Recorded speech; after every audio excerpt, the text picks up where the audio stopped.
An open letter to Donald J. Trump, President of the United States, the White House, Washington, D.C. Dear Mr. President, your success as the most financially oriented president of the United States is above and beyond any of your predecessors.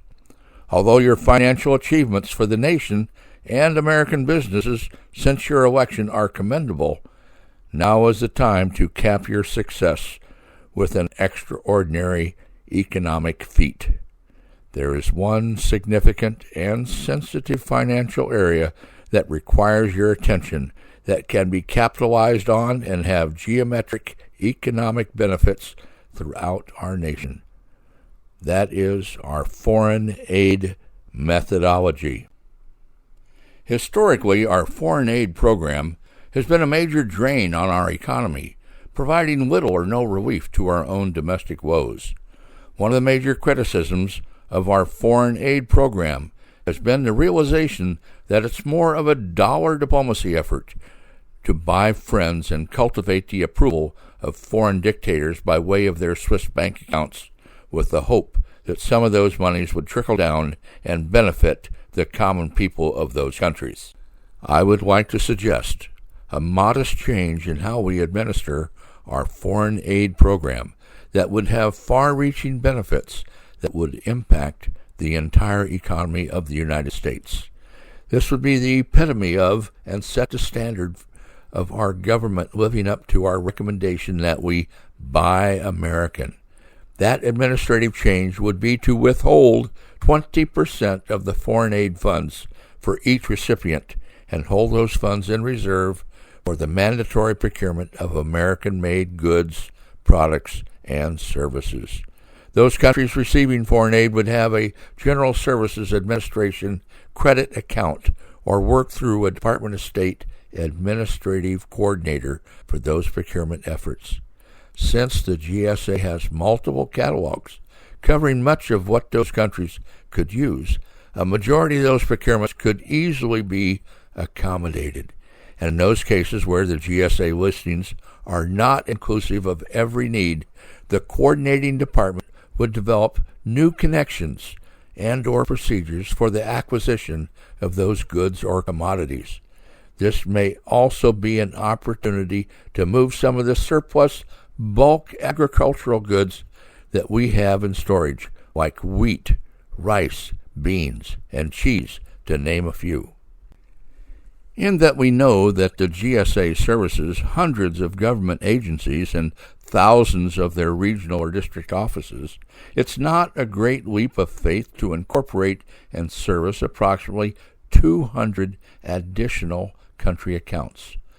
The real impact is that the total of those monies would be purchasing American goods.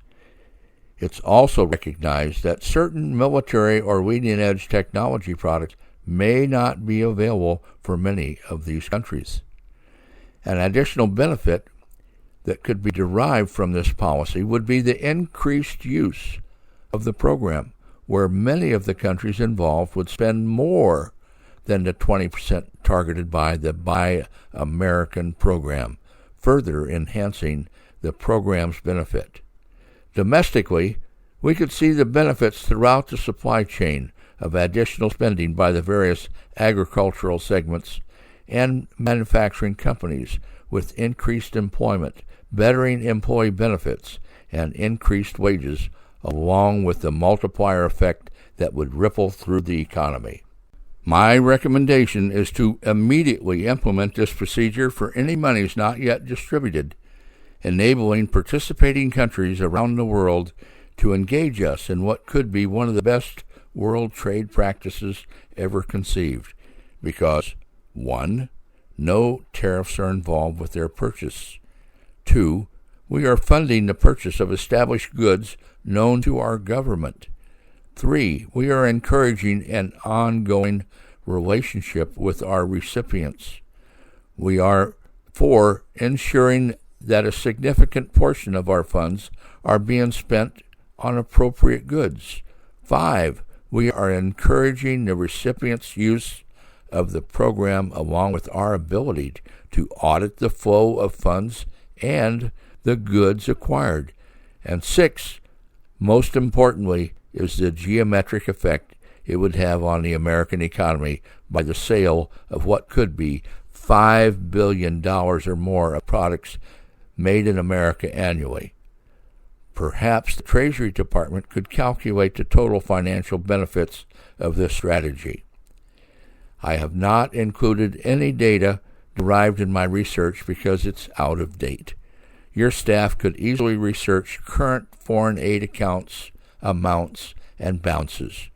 With that data, you could easily validate my calculations and the benefits to be derived through the implementation of such a policy. Although I believe it's good to be charitable to others, it's even better if your giving to others also provides benefits to our own families.